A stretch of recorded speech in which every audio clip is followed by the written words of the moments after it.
Imagine a paradise. Untouched volcanic islands, golden sand beaches, and the gentle Pacific breeze. Now, imagine that this Eden was, in fact, a relentless battlefield, where blood stained the earth and war was a constant. Do you believe that a single man, emerging from a celestial prophecy, could change the destiny of an entire archipelago? Many doubted, but the story of Kamehameha the Great challenges everything we thought we knew about power and unification. For centuries, Hawaii was torn apart by warring chiefs, each fighting for a piece of land and a slice of glory. It was an endless cycle of violence and vengeance. But what if a comet, a harbinger of change, announced not destruction, but the rise of a king?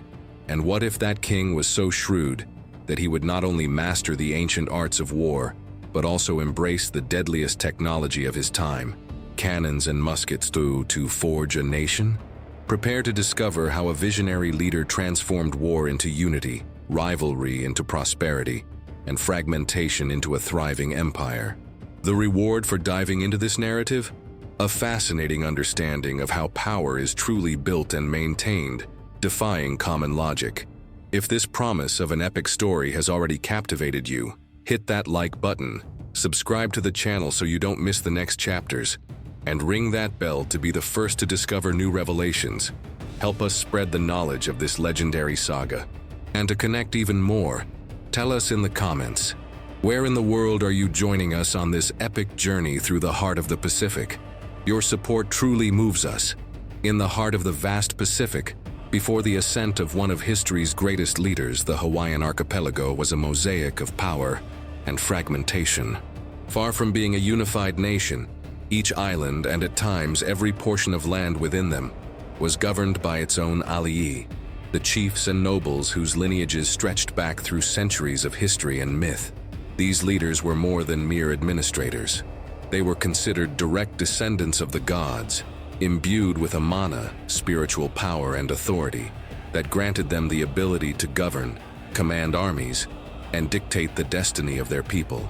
Hawaiian society was rigidly hierarchical, with the Kapu system, taboos and prohibitions, dictating every aspect of life, from diet to social interactions, maintaining order and reinforcing the authority of the alii and priests.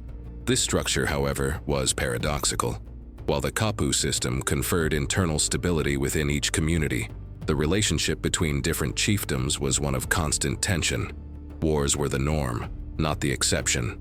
The islands of Hawaii Nui, the Big Island, Maui, Oahu, Kauai, and other smaller ones, were stages for endless conflicts over territory, resources, prestige, and mana. Armies of warriors, armed with wooden spears and stone slings, clashed in ritualistic and bloody battles that frequently ended with the subjugation, exile, or death of the losing chief. Alliances were fluid, shifting with convenience and the prevailing strength. An alii who ascended to power on one island soon found himself forced to defend his borders against ambitious neighbors, or to attempt to expand his dominion over others. Life was intrinsically linked to the sea and the land. Subsistence depended on agriculture, such as the cultivation of taro, sweet potatoes and breadfruit, and abundant fishing. Resources, though generous, were not limitless, and competition for fertile lands and strategic fishing grounds was a primary cause of discord. The demography of the islands, though not as dense as in other parts of the world, was considerable by Polynesian standards, which intensified the pressure for resources and power. The vision of a united archipelago was, for many, a mere dream, a legend passed down by elders but never an achievable reality. Hawaii was a melting pot of cultures and dialects, each island with its own peculiarities, and each chief with his own interpretation of mana and leadership, creating a scenario of perpetual turbulence. The towering mountains and volcanoes seemed to mirror the untamed and fragmented nature of the Hawaiian spirit of that era, awaiting a leader who could forge a common destiny for all people. It was a time of heroes and violence, where survival depended on the strength of the spear and the cunning of the chief. Amidst the incessant drumming of tribal wars and the murmuring of waves kissing Hawaii's volcanic shores, a deep and ancient belief permeated the soul of the people, that of the arrival of an alii nui, great chief. who would bring peace and unification to all the islands. This conviction was not merely a wish but an ancient prophecy, passed down through generations by the kahuna, priests and ritual specialists, and elders. It was said that a great sign in the heavens would announce the birth or ascent of this unifier, a cosmic event that would shake both the heavens and the earth. And indeed, in 1758, or perhaps a little earlier, something extraordinary occurred. Halley's Comet, on its periodic journey through the solar system, streaked across the Hawaiian skies. Its flaming tail cut through the nocturnal darkness, a sight that, for the Hawaiians of that time, was not just an astronomical phenomenon, but a divine omen.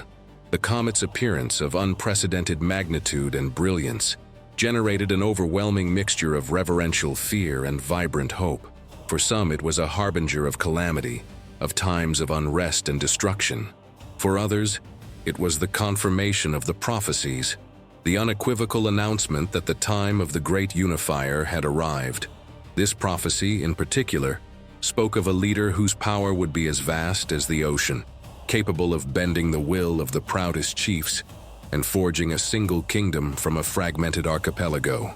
There is no way to verify the exact correlation between the comet and the prophecy in Western historical records, but for the Hawaiian people, the connection was undeniable.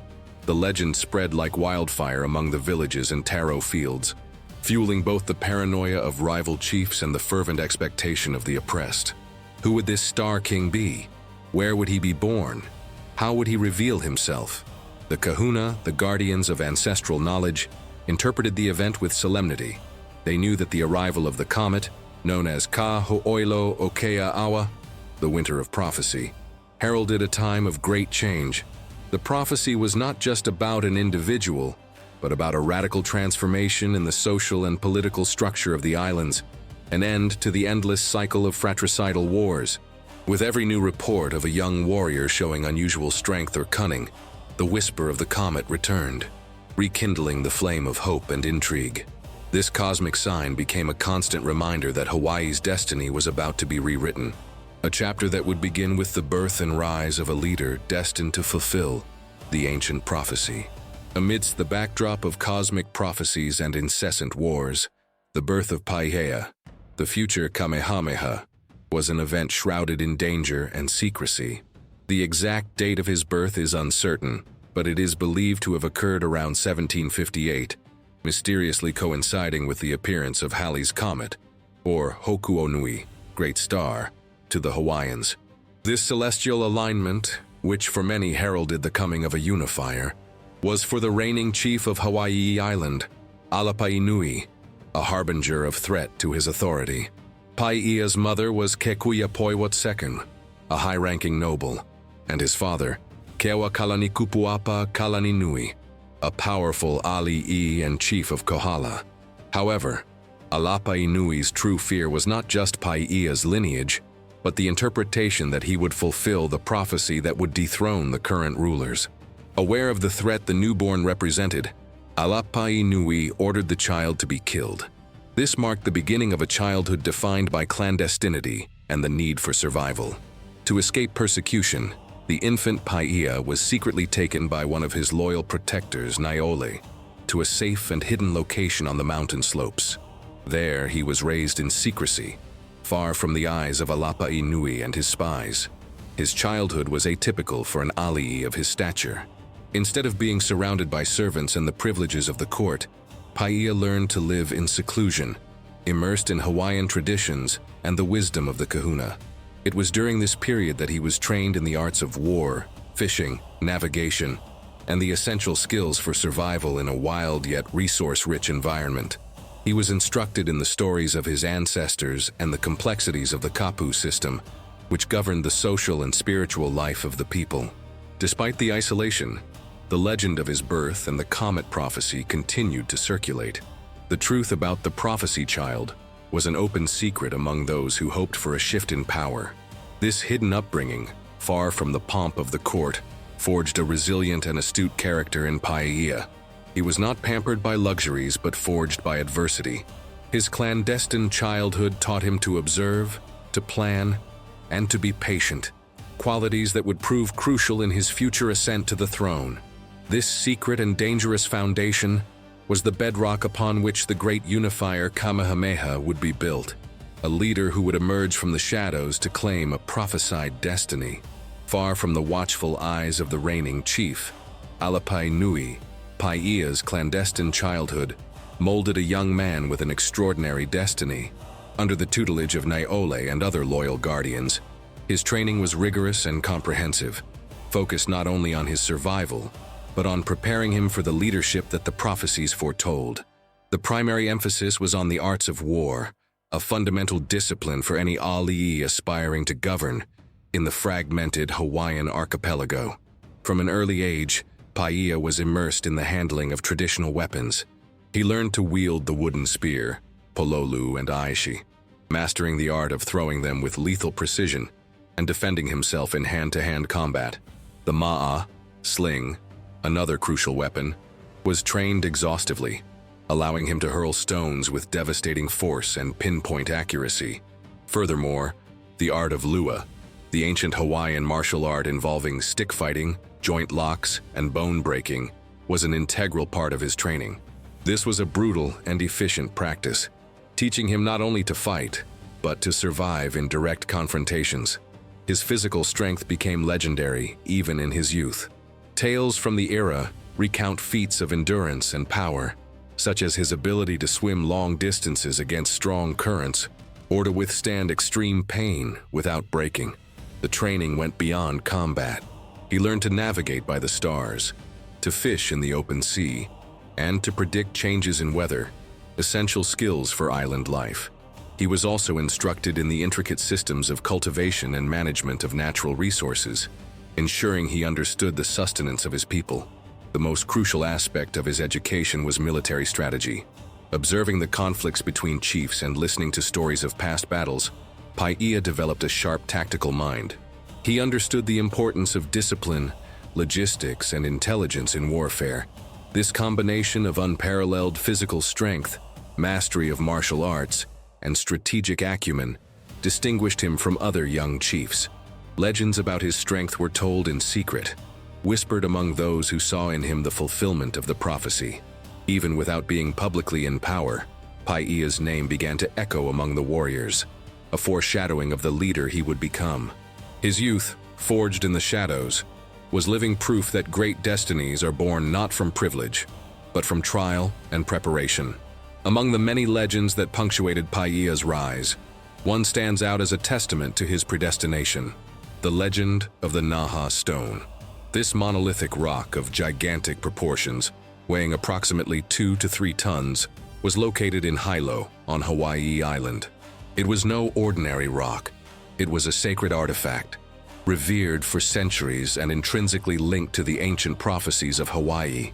According to tradition, only a true ali'i nui, a king destined to unify all the islands, would be capable of moving or overturning the Naha Stone.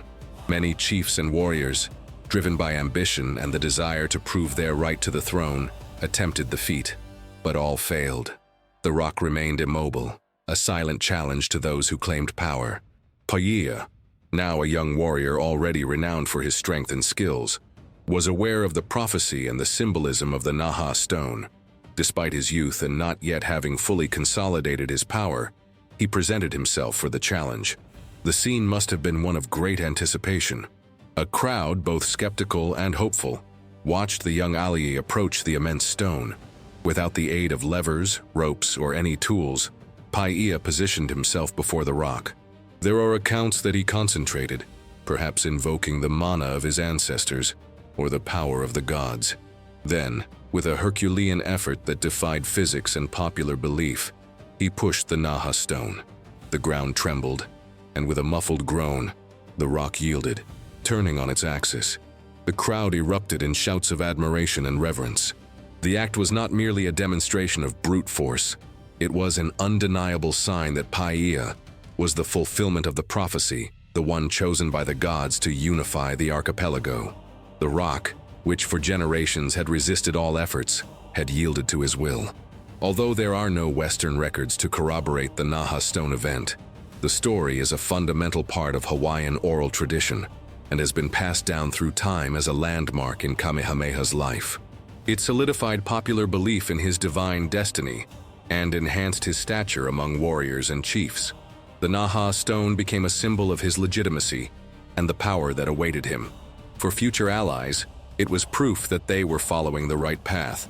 For enemies, it was a dark warning of the invincible power that was emerging.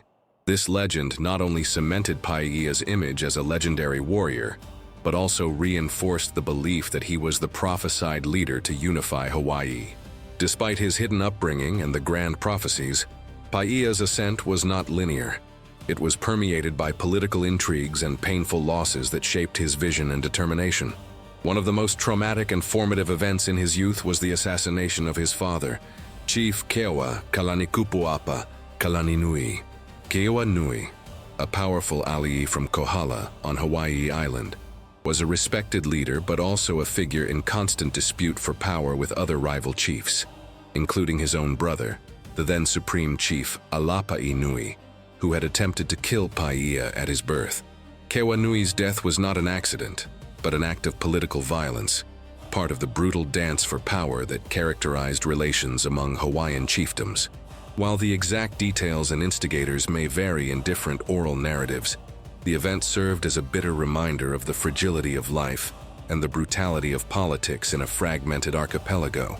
For the young Paiʻea, who had returned from hiding to join the court of his uncle and protector, Kalaniʻopuʻu, Alapaʻi Nui's successor, his father's death was a profound shock. He witnessed firsthand the betrayal, relentless ambition, and rampant violence that defined the pursuit of power in Hawaii. This event, and the subsequent struggle for control, not only ignited fury in Paiʻea, but also sharpened his political intelligence. He understood that the fragmentation and constant enmity among chiefs were a source of vulnerability and suffering for the people. His father's death in particular solidified his conviction that only unification under a single strong leader could bring true peace and stability to the islands. He viewed rivalry as a disease that corroded the soul of Hawaii. From this point on, Paiʻea's vision went beyond simply gaining power. He sought to transform the political landscape of the archipelago.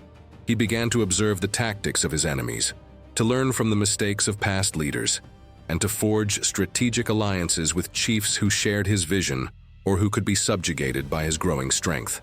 The experience of Keoa Nui's assassination left an indelible scar on Paiʻea, but also provided the motivation and clarity of purpose that would drive him on his epic journey to unify a kingdom. He not only wanted to avenge his father, but to ensure that no other Hawaiian family suffered the same tragedy due to perpetual clan warfare. Following the trauma of his father's death and the recognition of his potential, Paiʻea, now known as Kamehameha, the Lonely One or the Chosen One, began his decisive ascent on Hawaii Island. The Big Island, the largest and most volcanic of the archipelago, was a crucible of chiefdom rivalries, and gaining total control was the first and crucial step for any dream of unification. Kamehameha's early battles were not only tests of military strength, but also of his leadership and strategic capabilities. The death of Kalaniʻopuʻu, the supreme chief of Hawaii Island and Kamehameha's protector, in 1782, plunged the island into a new and intense period of conflict. Before his death, Kalaniʻopuʻu divided his power, granting military dominion to Kamehameha, but passing religious and political control to his own son, Kakawala'o. This division, though well-intentioned, created an inevitable tension that quickly escalated into civil war. Kamehameha, with his growing reputation as a warrior and the popular belief in his prophecy, would not accept a secondary position. His first major trial by fire was the Battle of Mokuohai, which occurred in 1782, shortly after Kalaniʻopuʻu's death. Kamehameha's forces, though initially outnumbered, demonstrated unwavering discipline and courage. It was in this battle that Kamehameha's military superiority and cunning began to manifest. He led his men with bravery, and the result was a decisive victory for his forces. Kaiwala'o was killed during the conflict, marking a crucial turning point. The death of his main rival paved the way for Kamehameha to consolidate his influence on Hawaii Island. However, The victory at Mokuohai did not signify the end of conflicts on the Big Island. Other ambitious chiefs, such as Keokuahu'ula, Kamehameha's half-brother, not to be confused with his father, emerged as new rivals. The struggle to fully pacify Hawaii Island would last for years, with Kamehameha facing guerrilla warfare, ambushes, and minor battles. He employed scorched earth tactics when necessary to deprive his enemies of resources, and showed remarkable resilience in the face of setbacks. Each victory, no matter how small, strengthened his position and attracted more warriors to his cause. He not only won battles but also gained the loyalty of many through his justice and charisma.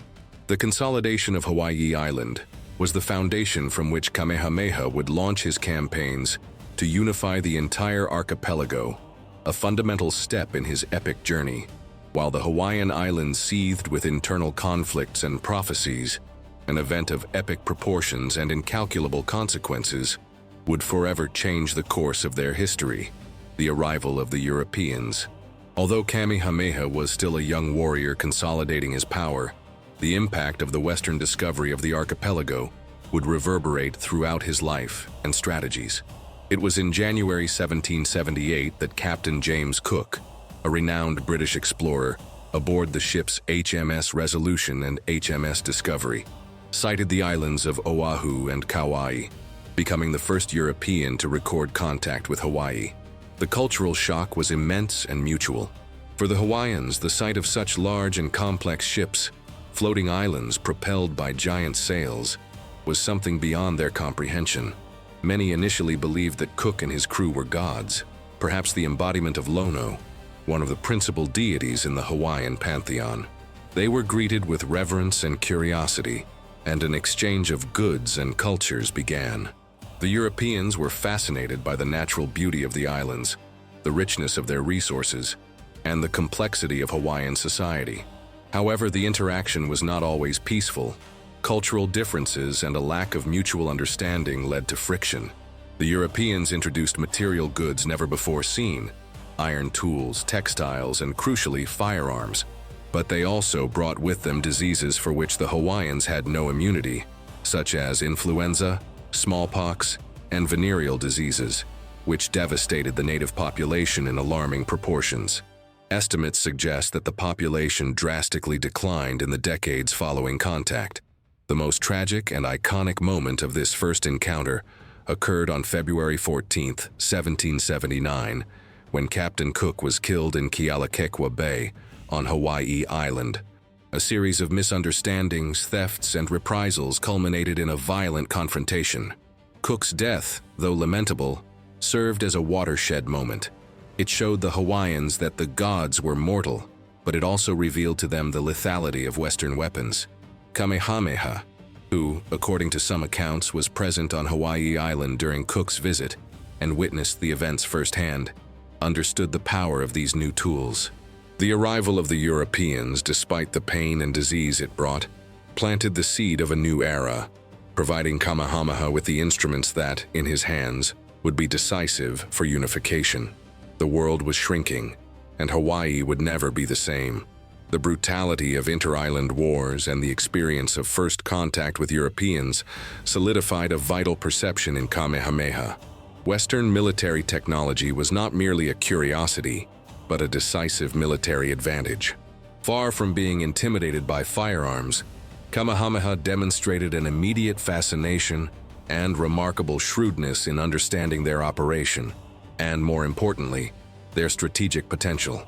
He was one of the first Hawaiian chiefs to fully recognize that the simple wooden spear and sling, though effective in the hands of trained warriors, could not rival the power of a musket or the devastation of a cannon. Hearing first-hand accounts of the impact of European weapons in other conflicts, and possibly witnessing their use during skirmishes with Cook's crew, Kamehameha developed a profound understanding that technological superiority could be the determining factor in his quest for unification.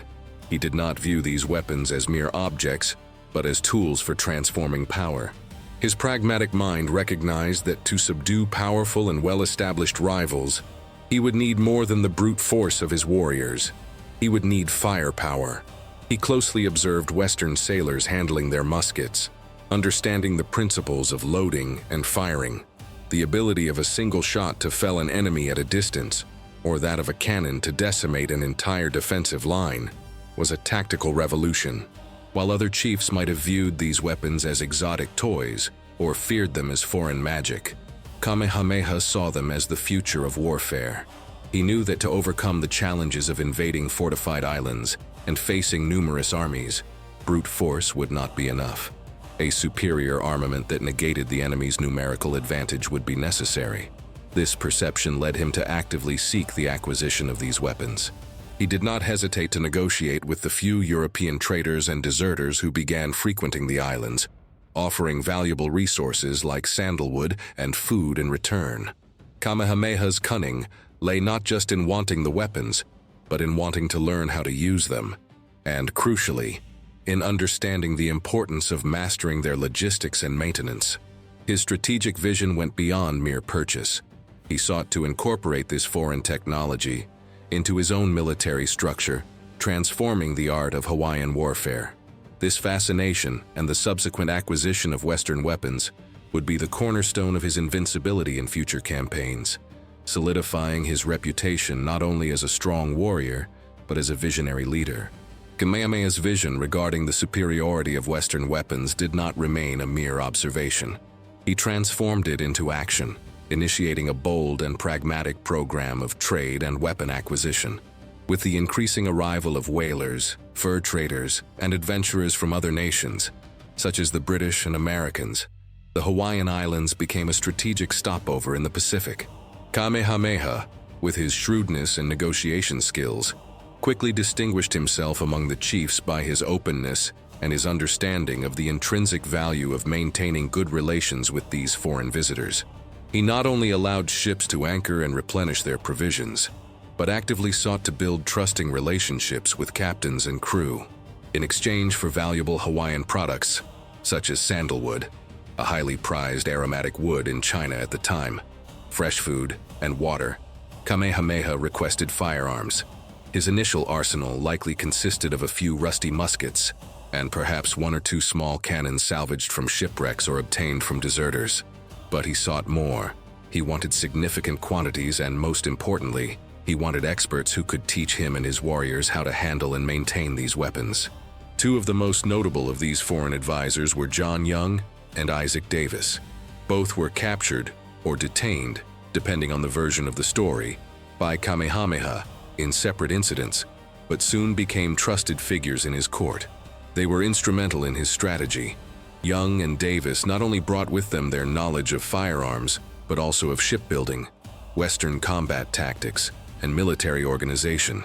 They taught Hawaiian warriors how to load, fire, and clean muskets, and how to maneuver cannons, transforming a traditional army into a modernized fighting force. Kamehameha's ability to secure a monopoly on the trade of sandalwood and other resources gave him an economic advantage, allowing him to acquire more weapons than his rivals. He was selective, seeking not just quantity but quality, and ensuring supplies of gunpowder and ammunition, which were even more critical. This trade was not just a material transaction, it was an exchange of knowledge that would be fundamental to his victory. By arming his army with muskets and cannons, and by training his men in the art of Western warfare, Kamehameha was redefining the Hawaiian battlefield. He was ahead of his time, realizing that the fusion of traditional power and Western technology would be the key to forging an empire. His vision and pragmatism towards foreigners would prove invaluable in the unification of the archipelago. If this story of strategy and unification has surprised you, hit that like button, subscribe to the channel, and ring that bell to not miss any of our upcoming epic videos. This helps us spread knowledge to more people. Oh, and tell me in the comments, from which part of the world are you watching this journey through Hawaii?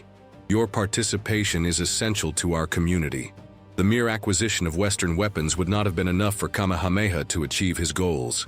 The true genius of his strategy lay in the formation of a disciplined and adaptable army that combined the ferocity of Hawaiian warriors with the lethality of new technologies. He began to transform his men, not into a mere collection of combatants, but into a cohesive force, a true iron army. Discipline was the cornerstone of this transformation. Kamehameha imposed rigorous training, far beyond traditional combat practices. His warriors, under the supervision of Western advisors like John Young and Isaac Davis, were instructed in the handling of muskets and cannons. This was no simple task. It required a change in mindset and adaptation to different combat rhythms.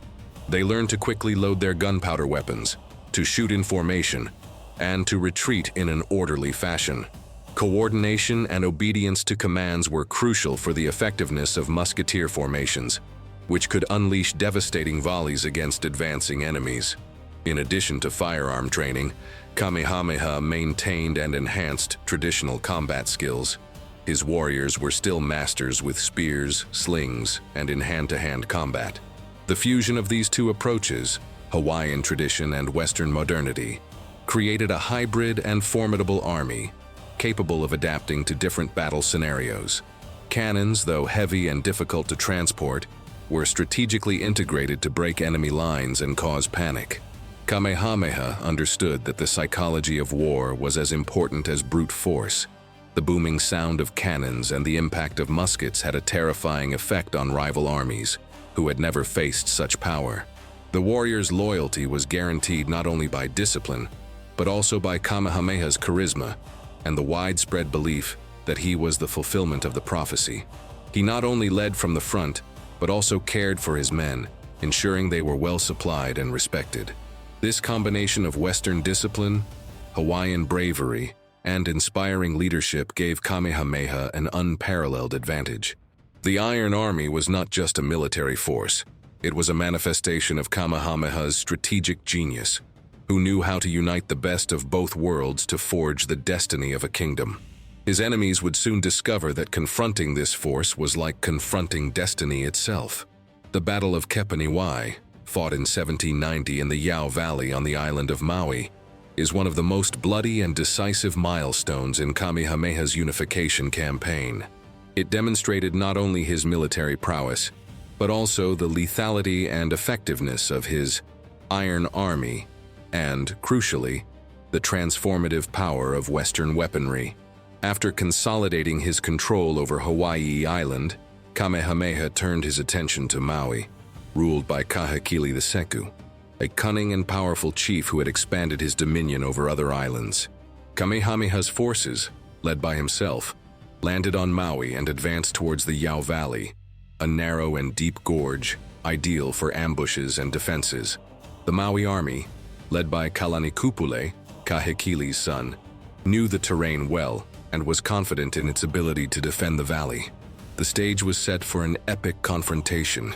Kamehameha, however, possessed a secret weapon, his cannons. With the help of his Western advisors, he had strategically positioned several artillery pieces on the heights overlooking the valley entrances. The Maui army, composed of thousands of traditional warriors, advanced in their usual formations, relying on their numbers and the protection of the terrain.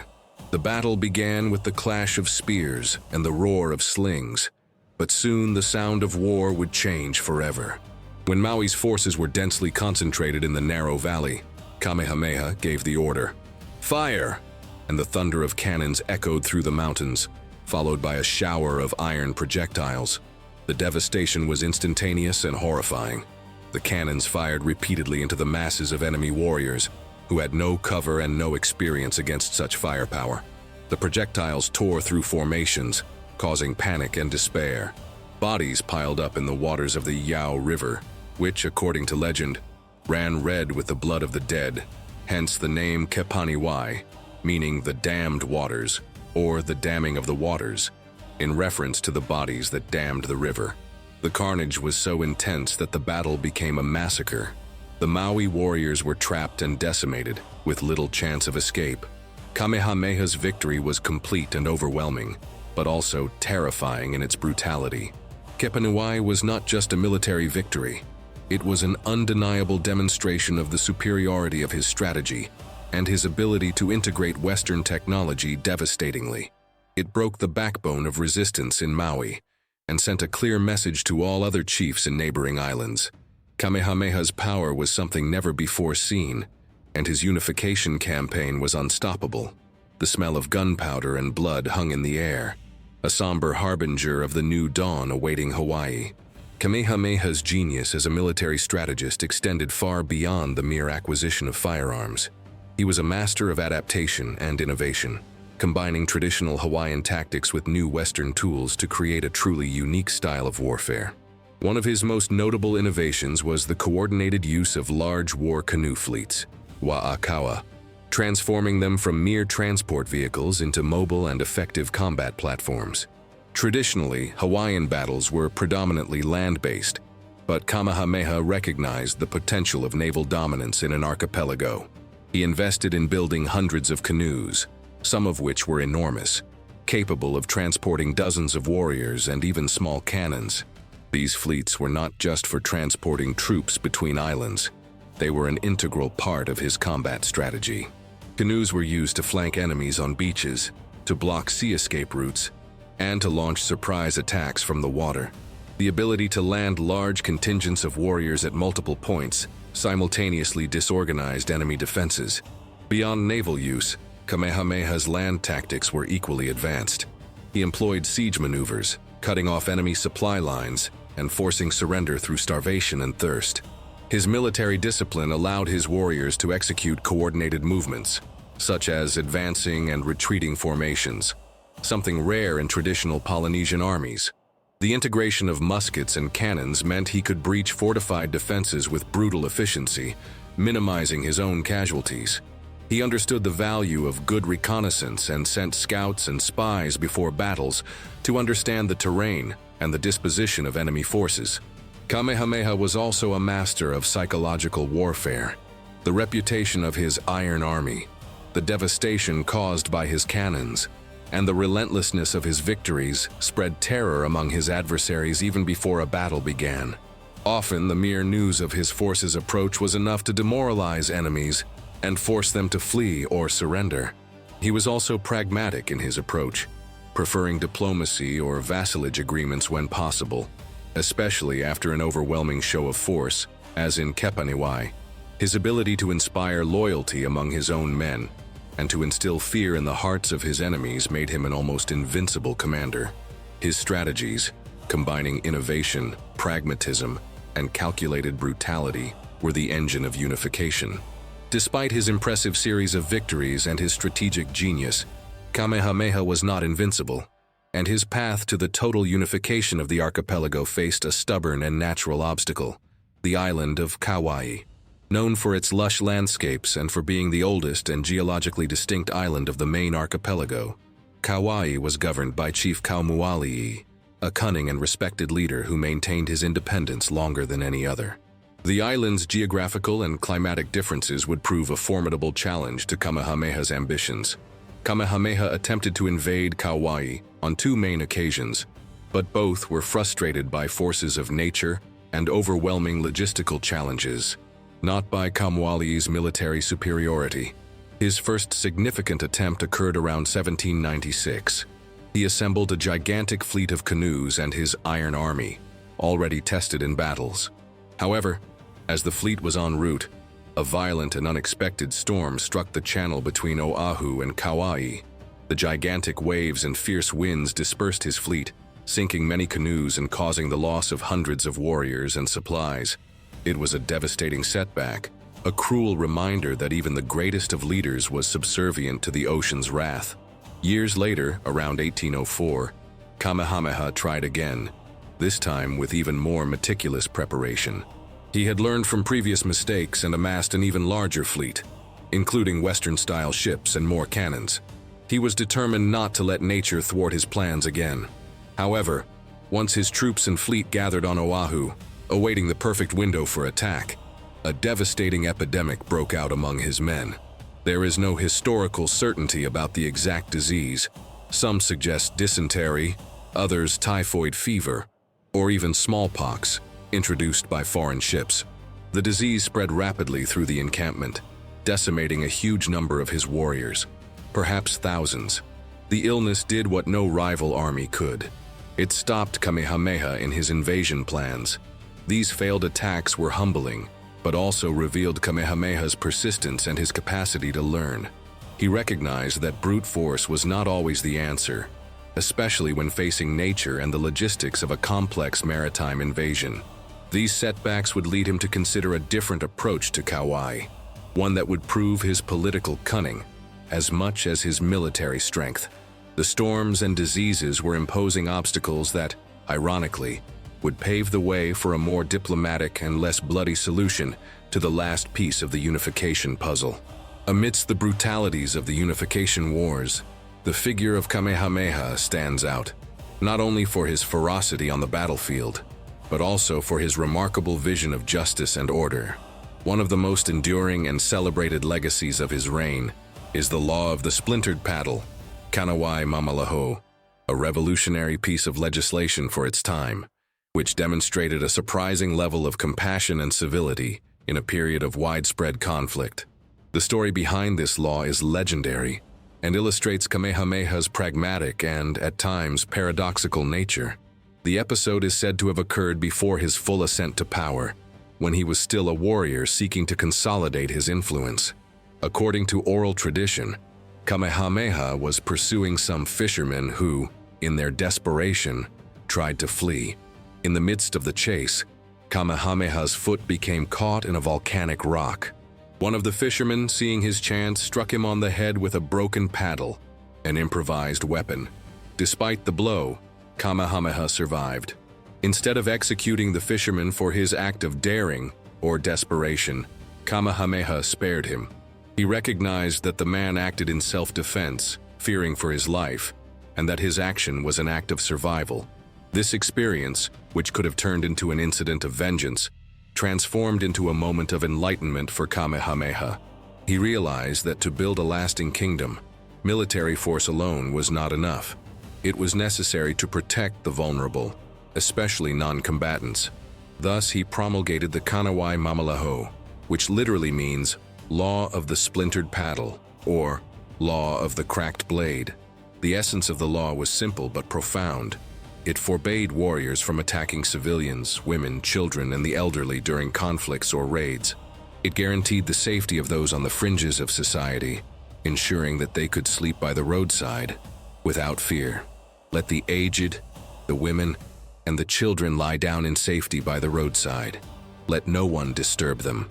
This phrase, attributed to Kamehameha, encapsulates the spirit of the law. The promulgation of the Kamehameha I not only reinforced Kamehameha's image as a just and magnanimous leader, but also served as a practical tool for unification. By ensuring the safety of civilians, he reduced resistance and hostility in conquered lands, facilitating the integration of peoples under his dominion. The law also demonstrated a vision of the rule of law at a time when brute force was the norm. It became a fundamental pillar of Hawaiian governance, and is, to this day, recognized in the Constitution of the state of Hawaii, a lasting testament to the legacy of a king who knew how to unite the warrior's strength with the legislator's wisdom. Long before his fire-spitting cannons echoed through valleys and mountains, or his victorious fleets of canoes glided across the waters, Kamehameha's mind was haunted by something more ethereal, visions and preconceptions of a unified Hawaii. While official history focuses on his military and strategic prowess, Hawaiian oral tradition, rich in mysticism and prophecy, suggests that the destiny of uniting the islands was not just an ambition forged by experience, but a truth deeply felt since his youth, perhaps even from his birth. These early dreams of unification were not mere fantasies, but, according to the kahuna, were divine signs, whispers from ancestors and gods that guided him. Some accounts mention that Kamehameha had vivid dreams where he saw all the islands, from Kauai to Hawaii Nui, connected under a single banner, in peace and prosperity. In his meditations and rituals, he might have received inspirations that confirmed the star in the sky prophecy, convincing him that he was the chosen one to fulfill this great task. This internal belief in his destiny not only motivated him but also served as an inexhaustible source of resilience. In moments of defeat, like the failures in Kauai or in the face of betrayals and intrigues, this profound conviction that he was on the right path to fulfilling a divine prophecy prevented him from giving up. It distinguished him from other chiefs, whose ambition was purely earthly. Kamehameha seemed to carry a sacred burden, a mission that transcended mere conquest. While it is impossible to prove the exact existence of these dreams or visions through Western historical records, the narrative serves as a powerful hook for understanding his psyche. It adds a layer of depth to his character, showing that his determination was not merely a product of reason and strategy, but also of an unwavering faith in a greater destiny. This faith helped him inspire loyalty in his followers, who saw in him not just a warrior, but an herald of the gods. Kamehameha's dreams were not just premonitions. They were the spiritual fuel that propelled him to shape the future of Hawaii, transforming a mystical vision into a political reality. The genius of Kamehameha the Great manifested not only in his military leadership or political vision, but also in his remarkable ability to recognize and utilize talent, regardless of its origin. In a period of mutual distrust between Hawaiians and Westerners, Kamehameha demonstrated an unusual openness by integrating foreign figures like John Young and Isaac Davis into his innermost circle of advisors. The role of these two men, who became his white warriors, was absolutely crucial for unification. John Young, an English sailor who had deserted or been retained from a ship in 1790, was the first to join Kamehameha. He was a practical man, with knowledge of navigation, shipbuilding, and crucially, firearm handling. He quickly gained the chief's trust, becoming one of his main advisors. Isaac Davis, another Welsh sailor, was also retained on the islands around the same time, and soon became a companion to Young and an ally of Kamehameha. Both were not just advisors, but true friends and members of Kamehameha's extended family. They married Hawaiian women, had children, and deeply integrated into the local culture, though they retained their Western knowledge. Young and Davis's value to Kamehameha was multifaceted. Military training. They were the principal instructors of the Iron Army, teaching Hawaiian warriors how to load and fire muskets, maneuver cannons, and adopt Western combat tactics, such as line formations and battle discipline.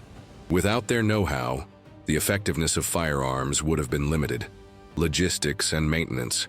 Besides teaching their use, they were vital in maintaining the weapons and managing gunpowder and ammunition, which were scarce and critical resources. They helped establish a system for resupplying and repairing weaponry. Shipbuilding. Young, in particular, supervised the construction of Western-style ships for Kamehameha's fleet. These ships, like the Lelahuli, a brigantine, were far superior to traditional canoes for transporting troops and heavy artillery over long distances, especially in open waters, and were crucial in the latter campaigns. Diplomacy and trade. Both served as interpreters and ambassadors for Kamehameha in interactions with other ships and foreign powers, helping the king navigate complex international relations and secure more resources and weapons. Engineering. Young also contributed his engineering knowledge to the construction of fortifications and other structures.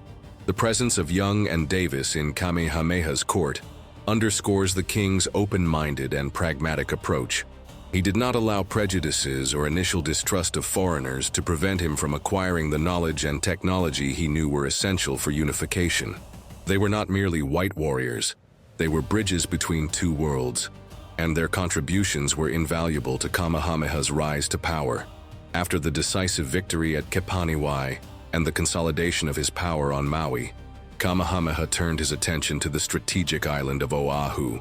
This island, with its natural harbor, later to become Pearl Harbor, and dense population, was a significant center of power and a final obstacle to the unification of the archipelago. The invasion of Oahu in 1795 culminated in one of the most famous and brutal battles in Hawaiian history, the Battle of Nuuanu. Oahu was under the control of Kalaniʻupuʻulea, the same Maui chief whom Kamehameha had defeated at Kepaniwai, and who had escaped with his life. He had taken refuge on Oahu and was determined to defend his last stronghold. Kalaniʻupuʻulea assembled a large army, fortifying positions and preparing for the inevitable invasion. Kamehameha, in turn, gathered one of the largest fleets of war canoes and Western-style ships ever seen in Hawaii, transporting some 10,000 to 12,000 warriors and his fearsome artillery. He landed at Waialae and Waikuk, on Oahu's south coast, and advanced inland towards the Nuʻuanu Valley. a narrow, deep gorge leading to the leeward side of the island. Kalaniʻupule's forces were positioned at the top of the valley and along the ridges, intending to use the terrain to their advantage for an overwhelming defense. The battle was fierce. Oahu's warriors fought with courage and desperation, defending their homeland. However, Kamehameha's Iron Army was superior in discipline, armament, and tactics. Kamehameha's cannons, strategically positioned, breached the enemy's defensive lines, while his musketeers and warriors with traditional weapons advanced relentlessly. The narrow terrain of the Nuʻuanu Valley, which should have been a defensive advantage, became a deadly trap for Kalaniʻupule's forces. As Kamehameha's forces advanced, Oahu's warriors were pushed back, further and further into the valley. The climax of the battle occurred at the Nuʻuanu Pali, a steep and majestic cliff plunging hundreds of meters down to the coast. Trapped with no escape route, many of Oahu's warriors were forced to fall from the precipice to a fatal drop. It is estimated that hundreds, perhaps thousands, died either by being pushed or by desperately jumping from the cliff. The sight of bodies plummeting from the Pali became an iconic image of the brutal unification. The Battle of Nuuanu was an overwhelming and decisive victory for Kamehameha, securing his control over Oahu and consolidating his dominion over most of the archipelago. Kalaniʻupule managed to escape briefly, but was captured and sacrificed soon after. The brutality of the Nuʻuanu Pali served as a terrible warning to any other chief who still contemplated resistance, paving the way for the final, diplomatic phase of unification. The unification of Hawaii was now one step away from completion. The decisive victory in the Battle of Nuuanu secured Kamehameha control over Oahu. But the unification of the archipelago was not merely a matter of military victories. After the conquest, the great challenge was to consolidate control over the newly subjugated islands, such as Maui and Molokai, which, though militarily defeated, still harbored pockets of resistance and resentment. The transition from conquest to peaceful, stable governance was a test of his ability not just as a warrior, but as an administrator. On Maui, the defeat at Kepaniwai had been catastrophic, but it did not completely annihilate all pockets of opposition. Some smaller chiefs who had not been directly involved in the main battle, or who managed to escape, still harbored ambitions of independence or revenge. The island was vast and its terrain complex, allowing guerrillas and discontented groups to hide and launch sporadic attacks against Kamehameha's occupying forces. The pacification of Maui required constant patrols, the imposition of a new governance structure, and at times the suppression of small uprisings. Kamehameha had to appoint loyal governors and ensure that land and resource distribution was managed in a way that co-opted or neutralized the opposition. Molokai, though a smaller and less populated island, also presented challenges. Historically linked to Maui, it felt the impact of Kahekili and Kalaniʻupule's defeat. The island, with its remote valleys and isolated areas, could easily become a refuge for dissidents. Kamehameha had to extend his authority over it, often through a show of force and the appointment of loyal chiefs to administer it on his behalf. Resistance on Molokai was less organized than on other islands, but it required vigilance to prevent it from becoming a focal point of insurrection. Consolidating control over these islands required more than military might. Kamehameha employed a combination of justice and clemency. He did not seek the total annihilation of his enemies. Instead, he offered positions in the new hierarchy to chiefs who submitted loyally. He also respected many local customs and traditions, seeking to integrate conquered populations rather than completely subjugate them. However, the threat of severe punishment for any treachery remained, and the presence of his army was a constant reminder of his power. The pacification process was gradual, requiring patience, vigilance, and continuous adaptation to the realities of each island.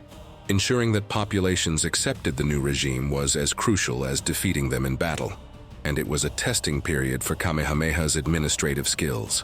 Kamehameha, though an innovative military strategist, deeply understood that power in Hawaii was not solely based on the might of weapons, but also on spiritual and cultural legitimacy.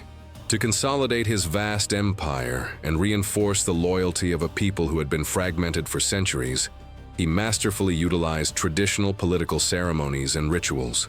These rituals, deeply rooted in Hawaiian culture, served to connect the leader to the gods and ancestors, legitimizing his rule and inspiring reverence among his subjects.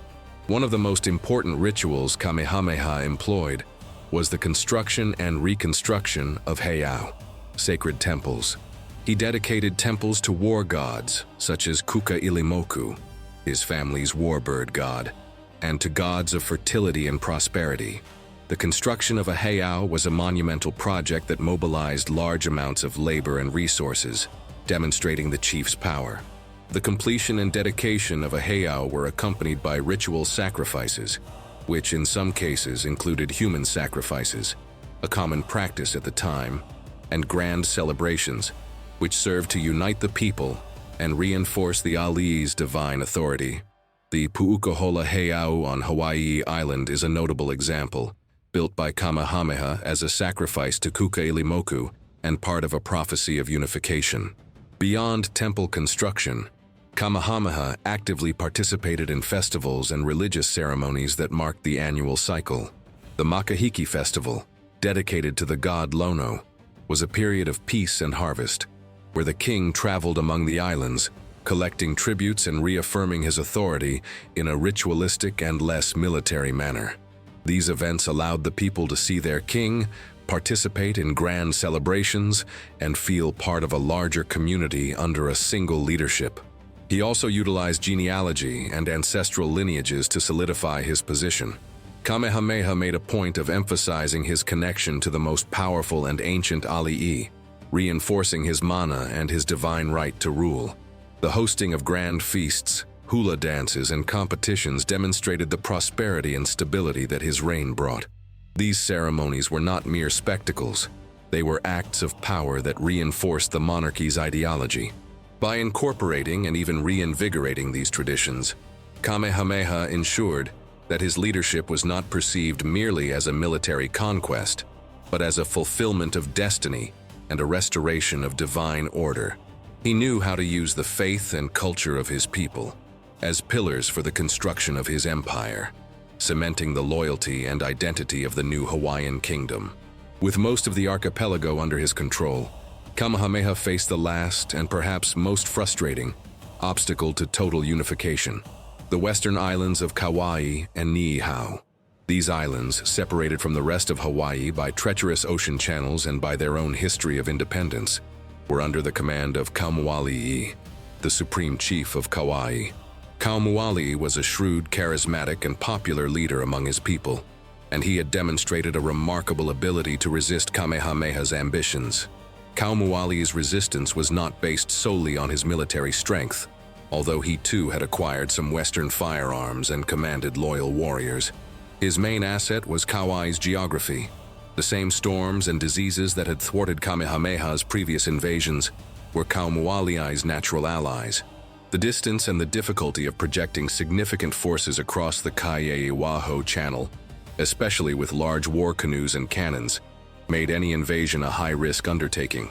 He knew that, even if Kamehameha managed to land, the fight would be arduous and costly. Beyond natural defense, Kaumoali'i also employed cunning diplomacy. He had established relations with Western traders and whalers, securing supplies and maintaining a certain degree of external recognition, which would make a brutal annexation difficult. He was a leader who inspired loyalty, and his people were united in their determination to maintain independence.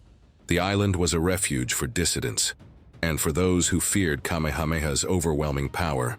Kamehameha, after 2 frustrated attempts and the lesson learned about the dangers of a complex maritime invasion, knew that another military attempt could be a logistical and human disaster, even for his iron army. The cost in lives and resources would be immense, and there was no guarantee of success against an enemy who had nature and the determination of his people on his side. Kaumoali'i's persistence and the ineffectiveness of previous campaigns forced Kamehameha to reconsider his approach. He was at the height of his power, but he needed a solution that would not lead to a costly stalemate. The challenge of Kauai was not just a military obstacle, but a test of his political wisdom and his ability to find a path to peace that went beyond conquest. This final impasse would be resolved not with the sword, but with words and the cunning of two great chiefs. Following the failures of his military invasions of Kauai, Kamehameha the Great faced a crucial crossroads in his journey of unification. The option of a third invasion attempt, though still conceivable, presented unacceptable logistical and human risks. The cost in lives and resources would be immense, and the threat of disease decimating his troops again was a constant specter. Instead of persisting in a purely military strategy, Kamehameha demonstrated his true genius. He opted for diplomacy. This decision marked a turning point, revealing his capacity to be not only a ruthless warrior, but also a shrewd statesman. Kamehameha understood that brute force had its limits, especially against an enemy like Kauai, who was not only a skilled leader, but also had the forces of nature on his side. A Pyrrhic victory on Kauai could undermine the stability of his newly formed kingdom. He knew that complete and lasting unification required consensus and cooperation, not just subjugation. Peace, even if negotiated, would be more valuable than a prolonged and uncertain war. He initiated contact with Kauai through intermediaries, likely using the influence of Western advisors, such as John Young, who had access to Kauai and could act as mediators.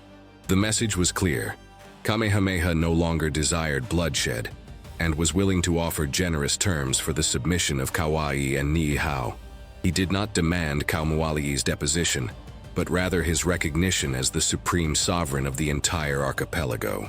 Kamehameha's proposal was innovative. He offered Kauai the opportunity to maintain his position as ali'i of Kauai and Niihau, provided he recognized Kamehameha's supremacy and paid tributes. This allowed Kauai to save face and maintain a form of autonomy, avoiding the total annihilation of his people and his lineage. This approach revealed Kamehameha's political maturity. He understood that a peaceful agreement was far more sustainable than a brutal conquest.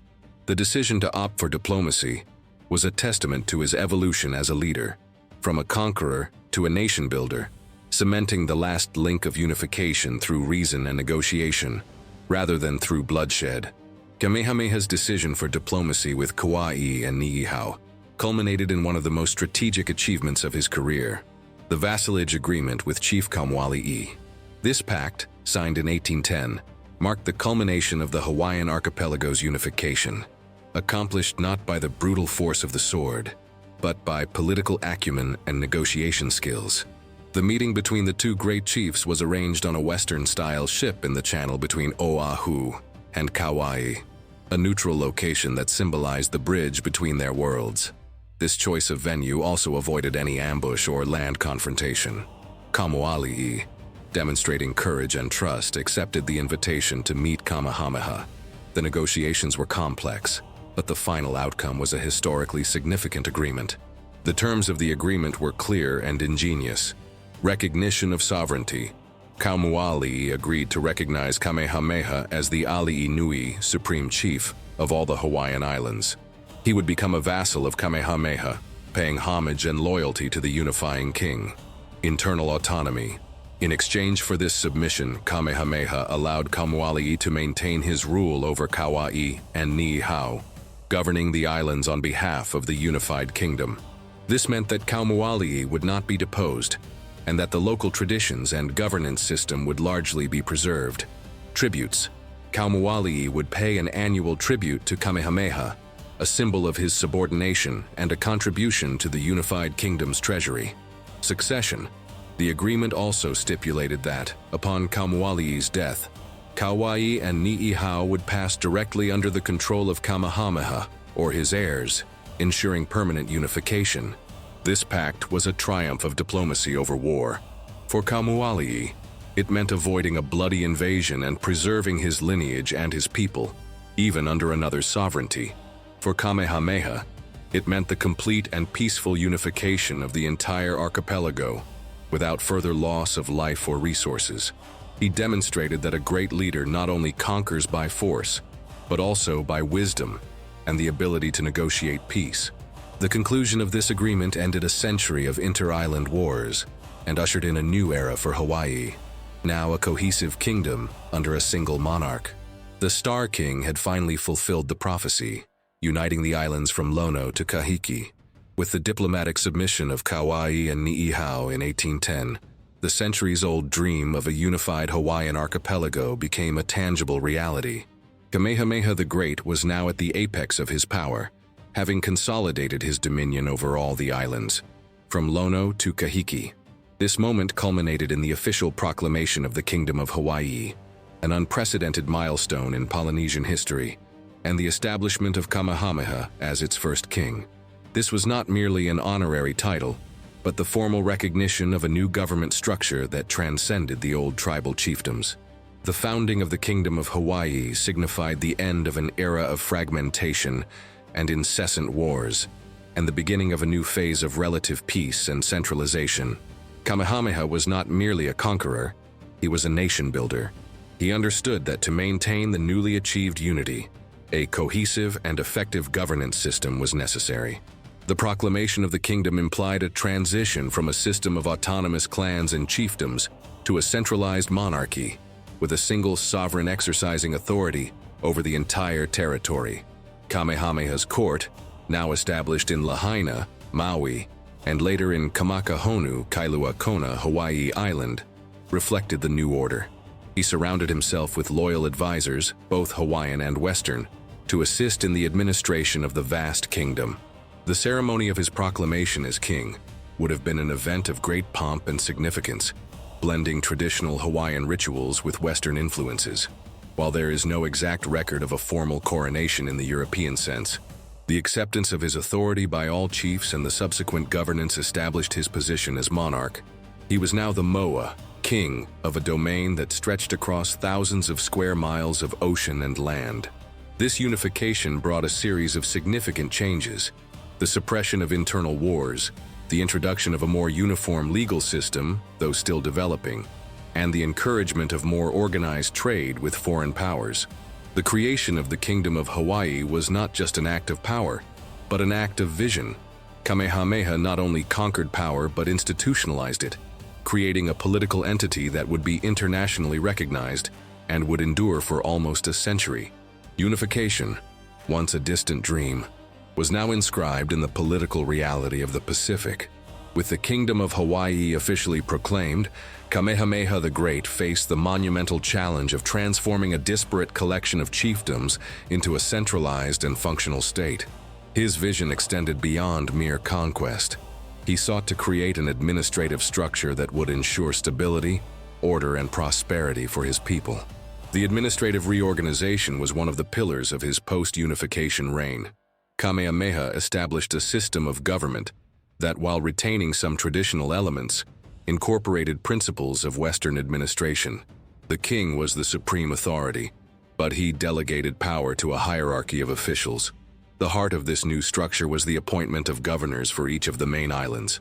These governors, often close relatives of Kamehameha or loyal chiefs who had proven themselves in battle, were responsible for administering justice, collecting taxes, and maintaining order in their respective domains. They acted as the king's eyes and ears, ensuring that his laws were obeyed and that central authority was respected. A prominent example was the appointment of his most powerful wife, Kaahumanu, as co-regent on some occasions and an influential advisor. Although the formal appointment of governors solidified later in his reign, the idea of a unified administration was evident. The kingdom's capital moved several times, from Lahaina on Maui to Kamakahonu in Kailua Kona, Hawaii Island, reflecting the need for a central base for administration. To oversee tribute collection and ensure loyalty, Kamehameha introduced the Konohiki system, lesser chiefs who managed the Ahupua'a, land divisions extending from the mountain to the sea, on behalf of the king and governors. This allowed for efficient resource oversight and a clear chain of command. The imposition of a regular taxation system, instead of the intermittent plunder of wars, brought vital economic predictability. Kamehameha's administrative reorganization was not perfect, and challenges still existed in imposing royal authority in all isolated communities. Nevertheless, it represented a gigantic leap from the anarchy of warring chiefdoms to a form of statehood. The creation of a centralized government and the appointment of loyal governors were crucial for maintaining internal peace and projecting Hawaiian sovereignty. allowing the kingdom to prosper and engage in international relations cohesively. It was proof that Kamehameha was not just a great warrior, but a visionary who understood the architecture of a lasting kingdom. Kamehameha's consolidation of power not only translated into territorial conquests, but also into the fundamental task of laying the groundwork for a rule of law in Hawaii. To sustain his newly unified kingdom and ensure order and justice, Kamehameha promulgated new laws and implemented a taxation system that was, for its time, relatively sophisticated and efficient. These measures were crucial in transforming the archipelago from a collection of warring islands into a functional political entity.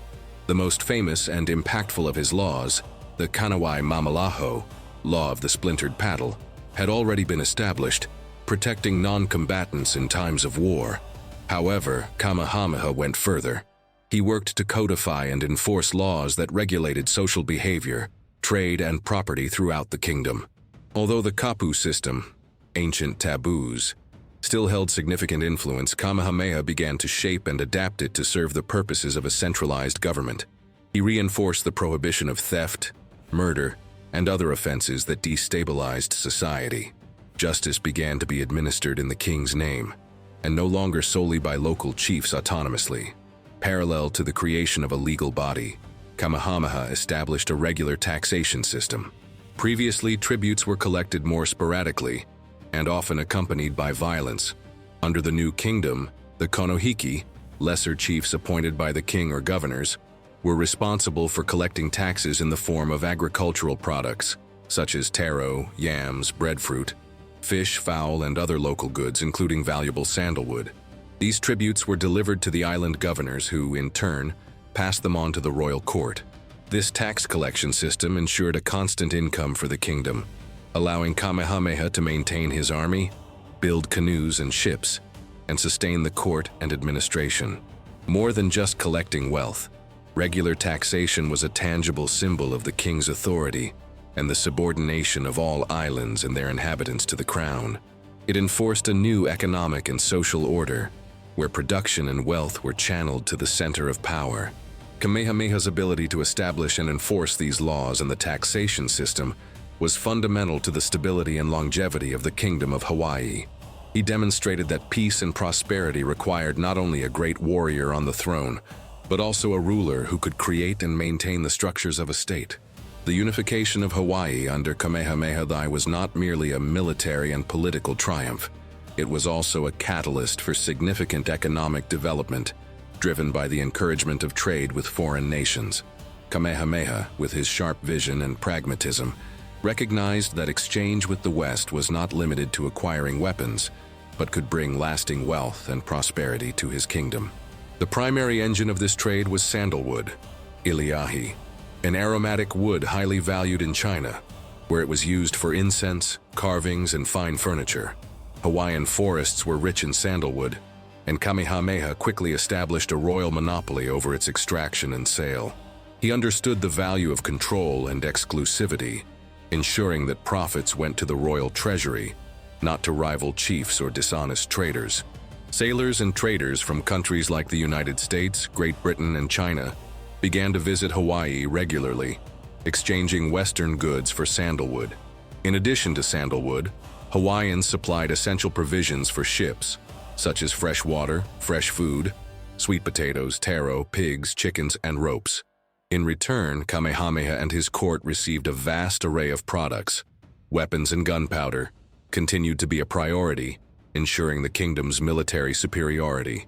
Iron tools, axes, knives, and other metal tools were infinitely superior to their stone counterparts and revolutionized agriculture and construction. Textiles and clothing, sailcloth, wool, and cotton, which Hawaiians did not produce. Luxury goods, jewelry, mirrors, porcelain, and other items that increased the prestige of the royal court. Ships, Kamehameha even acquired and had Western-style vessels built, which complemented his canoe fleet. The royal control over the sandalwood trade, however, came at a cost. Intensive extraction led to the depletion of forests, an ecological problem that would only be fully felt after Kamehameha's reign. Commoners were often conscripted to work in sandalwood collection. which sometimes took them away from their essential agricultural activities. Despite these challenges, the encouragement of international trade under Kamehameha transformed the Hawaiian economy, integrating it into a global trade network. Profits from sandalwood strengthened the royal treasury, allowing the king to consolidate his power, fund administration, and maintain his army. This shrewd economic policy not only enriched the kingdom, but also ensured its stability and international recognition, preparing Hawaii for an era of greater interaction with the outside world. Kamehameha proved to be not only a warrior, but a merchant and an economic visionary. Although the abolition of the Kapu system did not occur during Kamehameha I's reign, but rather in the period immediately following his death, it represents one of the deepest and most lasting impacts of his reforms, and the era of unification. The Kapu system, a complex set of religious and social taboos and prohibitions, had governed Hawaiian life for centuries, dictating everything from who could eat with whom to the daily activities of commoners and alii. Its abolition in 1819, just months after Kamehameha's passing, was a cultural and religious earthquake that reshaped Hawaiian society. The decision to abolish the Kapu was led by his most influential wife and co-regent, Ka'ahumanu, and by Liholiho, Kamehameha II, Kamehameha's son and successor. Several factors contributed to this revolutionary decision. Western influence. Western missionaries and traders interacting with Hawaii did not follow the Kapu, and Hawaiians noticed that foreigners prospered even when violating the prohibitions. This began to erode belief in the system's effectiveness and power. Internal strain. Many Hawaiians, especially those of royal lineage, were already weary of the Kapu system's restrictions and hypocrisies. The prohibition against women eating certain foods or eating together with men was particularly oppressive. Weakening of priests. With the centralization of power under Kamehameha I, the influence of the kahuna, priests, guardians of the Kapu, diminished. The unification itself had already broken some of the old barriers in local deities. The culminating event was the E'ai Noa, eating freely, when Ka'ahumanu and Liholiho publicly violated food taboos by eating together. This symbolic act, though shocking to many, signaled the end of the Kapu. This was followed by widespread destruction of idols and temples, heiau, throughout the archipelago. The impact of this abolition was immense. It created a spiritual and social vacuum that would quickly be filled by the arrival of Protestant missionaries from New England in 1820. The breaking of the Kapu opened the doors for a faster acceptance of Christianity and other Western influences. Although Kamehameha I was not the direct author of this abolition, his policies of centralization, his pragmatism regarding foreigners, and the strength of his unified kingdom created the fertile ground for this radical change to occur. He had established a kingdom strong enough to survive such a profound cultural revolution. The abolition of the Kapu is a testament to the dynamic transformation he initiated, proving that his legacy extended far beyond his lifetime, shaping the future spiritual and social fabric of Hawaii. The unification of Hawaii did not occur in a vacuum. It happened during a period of intense exploration and colonial expansion by Western powers in the Pacific. Kamehameha's remarkable ability to negotiate and crucially maintain the independence of his newly formed kingdom in the face of nations like Great Britain, the United States, Russia, and France is one of the greatest testaments to his political shrewdness and strategic vision. He knew that external threats were as dangerous as internal wars. Kamehameha understood that contact with foreigners was inevitable and could be beneficial, but it also contained the danger of annexation or subjugation. He established a policy of cautious engagement. He welcomed merchant and whaling ships, encouraging trade, especially in sandalwood as he saw the economic benefits and the opportunity to acquire technology. However, he was uncompromising in protecting the sovereignty of his islands. He imposed clear rules on visitors. Land control. He prohibited the sale of land to foreigners, preventing the formation of colonial enclaves and the loss of control over territory. Trade regulation. He closely controlled trade transactions, ensuring that the kingdom benefited and preventing excessive exploitation. Neutrality. Kamehameha sought to maintain neutrality in conflicts between great powers. avoiding being dragged into their wars and becoming a pawn in their power games. A notable example of his diplomatic cunning was his interaction with the Russians. In 1815, a Russian agent named Georg Anton Schaefer attempted to establish a Russian presence on Kauai, building forts and seeking alliances. Kamehameha, through his advisors and his own intelligence network, quickly perceived the threat to his sovereignty. He acted firmly, but without declaring open war. He used diplomacy and indirect pressure to ensure the Russians were expelled from the island, reaffirming his authority without provoking a large-scale conflict with a European power. Kamehameha also cultivated relations with Great Britain, viewing it as a dominant naval power that could, if well managed, offer a kind of protection against other nations. He even symbolically offered his islands to King George III of Great Britain in 1794, before complete unification. But this was more a request for protection than a surrender of actual sovereignty, and the British never acted on it in a way that would colonize Hawaii. His open-door policy for trade, combined with unwavering vigilance over sovereignty and non-interference in internal affairs, allowed the Kingdom of Hawaii to flourish independently for decades after his death. Kamehameha, I left a legacy of pragmatic diplomacy that ensured the existence of his nation in a world increasingly dominated by Western imperialism. Kamehameha II's vision for the security of his newly unified kingdom was not limited to diplomacy or the offensive power of his army. He also understood the importance of strategic defense and protecting his territory against threats, both internal and external. Therefore, a fundamental aspect of his reign was the construction of fortresses and defensive outposts at crucial points across the archipelago. These fortifications were a blend of Western design and local materials, often erected with the help of his foreign advisors, such as John Young and Isaac Davis. The forts were built primarily with volcanic rocks, corals, and wood, and armed with cannons acquired from Western ships. Their main objective was to protect the vital ports, where trade with foreigners occurred, and the kingdom's capitals, which were vulnerable to maritime attacks. One of the most notable examples was Fort Honolulu, built in 1816, on the island of Oahu, near what would become the center of the modern city. This fort was strategically positioned to control the harbor entrance and protect commercial facilities. Although its ruins are visible today, in its time it was a symbol of Kamehameha's military power and his determination to defend his kingdom. Other forts and watchtowers were established at key points on the other islands, especially on Hawaii Island and Maui, to protect trade routes and prevent enemy landings. The construction of these fortresses served multiple purposes. Deterrence. The presence of cannons and robust defenses discouraged attacks from hostile foreign ships or invasion attempts by dissident chiefs. Trade control.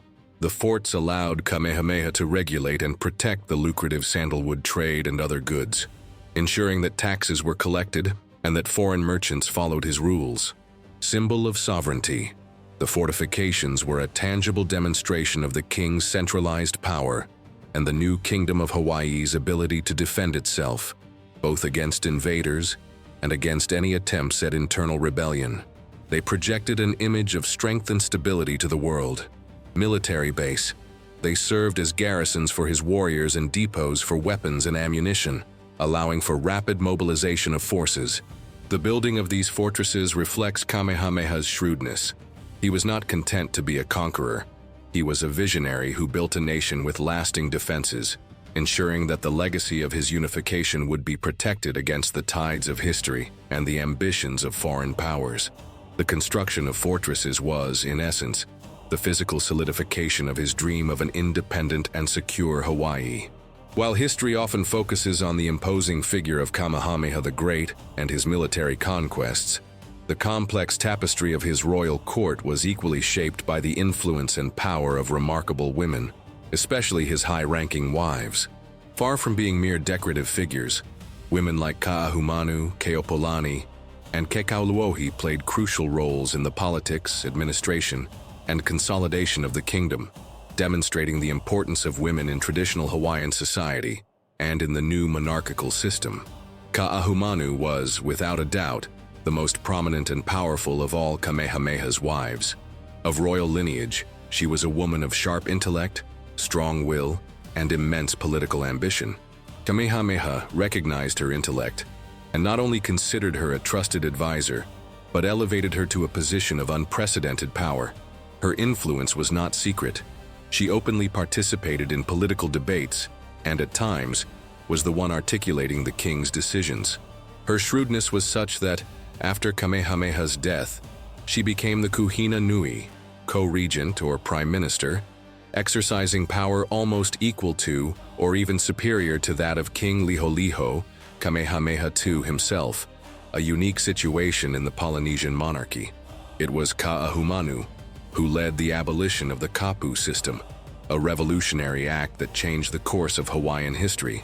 Keopuolani, another high-ranking noble wife, was the Ni Aupio, sacred, considered of such high lineage that her children would be the natural successors. She was the mother of future kings Liholiho, Kamehameha II, and Kauai, Kamehameha III. Her importance lay in the legitimacy she conferred on Kamehameha's heirs and her influence over the next generation of leaders.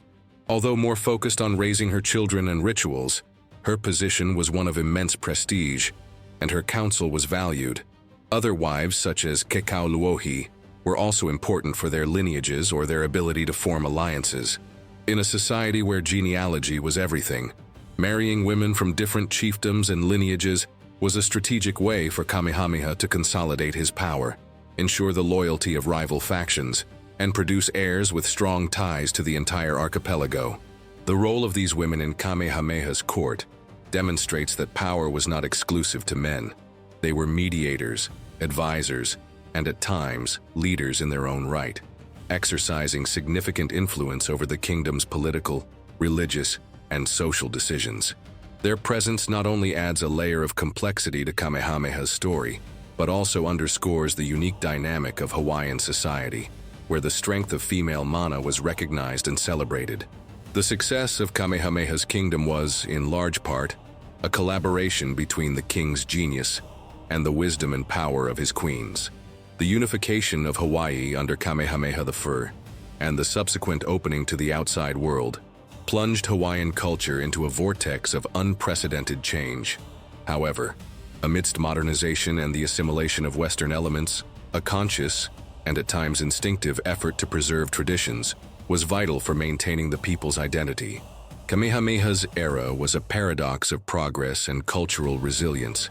Kamehameha, though pragmatic in adopting foreign technologies and practices that benefited his kingdom, was deeply rooted in his Hawaiian heritage. He continued to support the kahuna, priests, although their power was mitigated by royal centralization. Traditional rituals and ceremonies such as the makahiki continued to be practiced, strengthening ties with the gods and ancestors. The hula dance, music, and oral storytelling, mo'olelo, were maintained as essential forms of cultural expression and transmission of knowledge and history from generation to generation. He understood that the strength of his people lay in their roots. However, change was inevitable. The introduction of iron revolutionized agricultural and fishing tools, replacing stone. The arrival of Western clothing began to alter traditional garments made of kapa, beaten tree bark. The diet expanded with new foods brought by ships. The Hawaiian language, though still dominant, began to absorb foreign terms, and Western literacy, which would be promoted by missionaries later, would bring a new way of recording knowledge. Sandalwood, though a source of wealth, led to overexploitation of forests, altering the natural landscape and resource-gathering practices. The introduction of Western diseases had a devastating impact on the population, challenging traditional beliefs about health and well-being. Kamehameha's genius resided in his ability to navigate this transition. He did not reject the new, but neither did he abandon the old.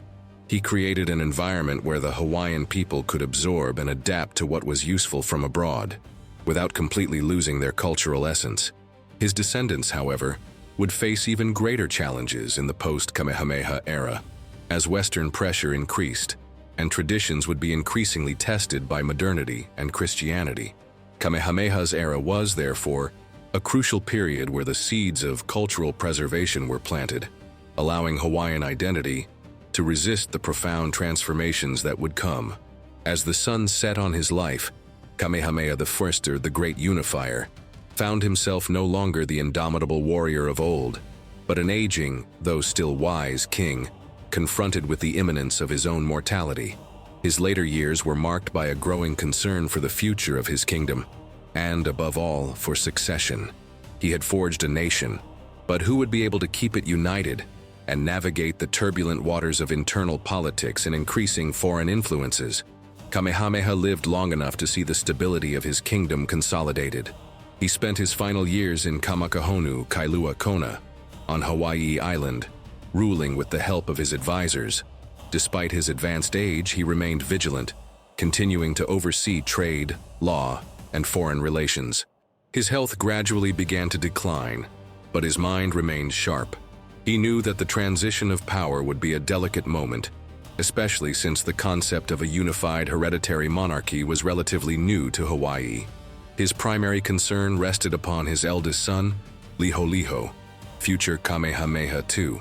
Liholiho, though his legitimate successor, did not possess the same strength of character, political shrewdness, or military experience as his father.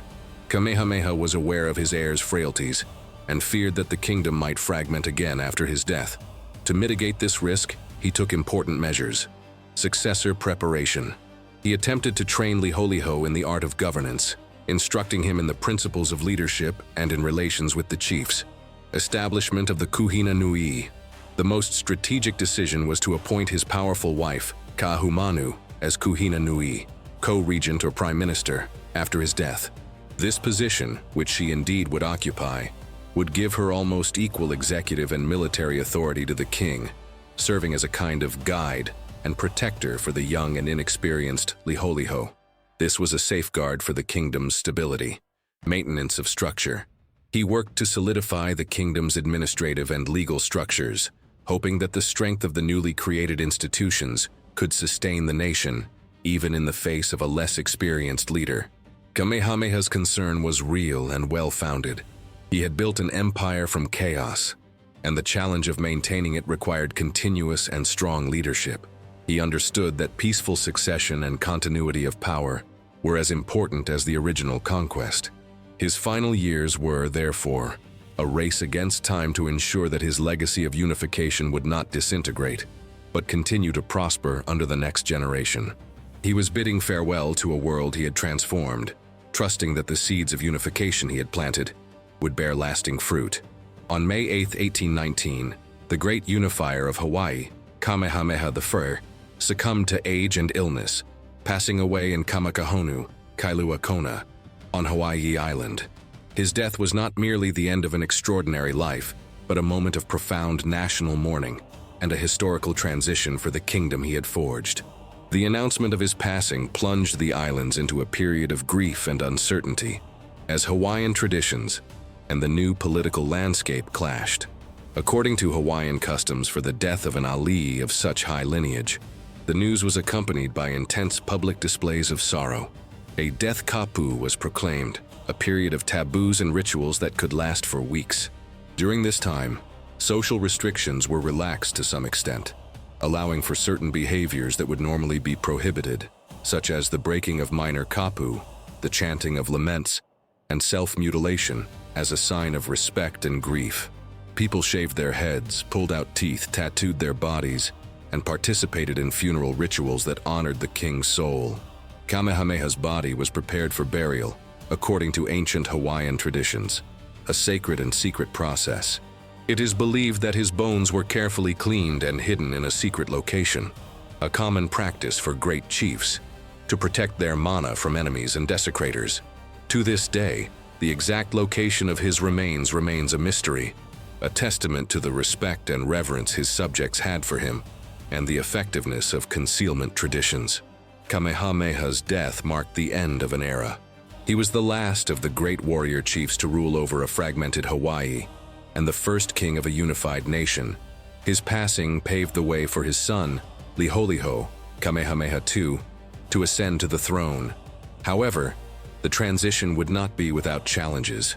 The uncertainty about the new king's ability to maintain his father's legacy was palpable, and tensions between old traditions and growing Western influences were about to explode.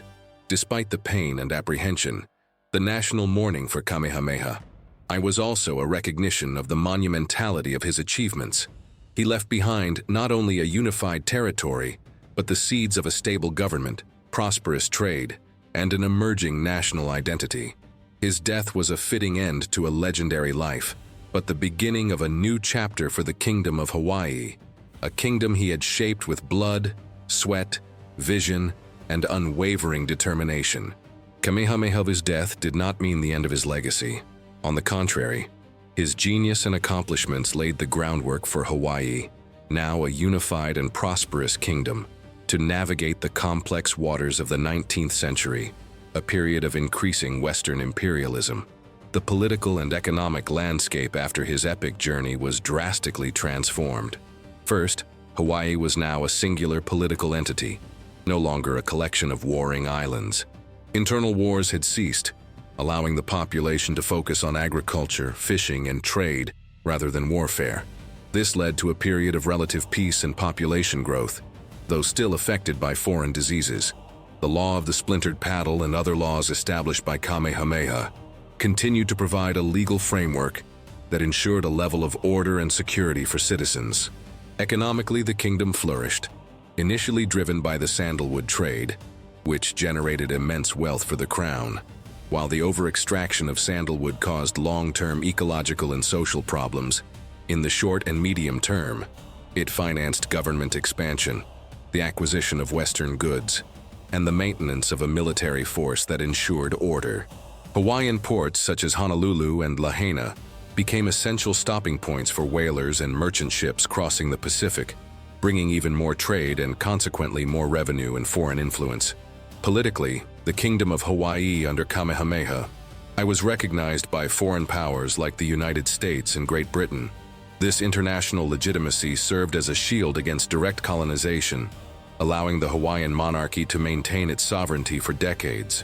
The administrative structure he implemented, with governors and a taxation system, though imperfect, provided the foundation for future governments. However, Kamehameha's legacy also paved the way for future challenges. The Western influence, which he had skillfully manipulated to his advantage, would intensify. The abolition of the Kapu system, shortly after his death, would create a spiritual vacuum that would quickly be filled by Christian missionaries, profoundly altering culture and society. The growing reliance on trade and the territorial ambitions of Western powers would put pressure on Kamehameha's successors for Hawaii to maintain its autonomy. Kamehameha I's success in unifying the islands made Hawaii a player on the world stage, but it also exposed it to forces that would eventually lead to its annexation. His reign was, therefore, the pinnacle of Hawaiian independence, and the prelude to an era of complex global interactions.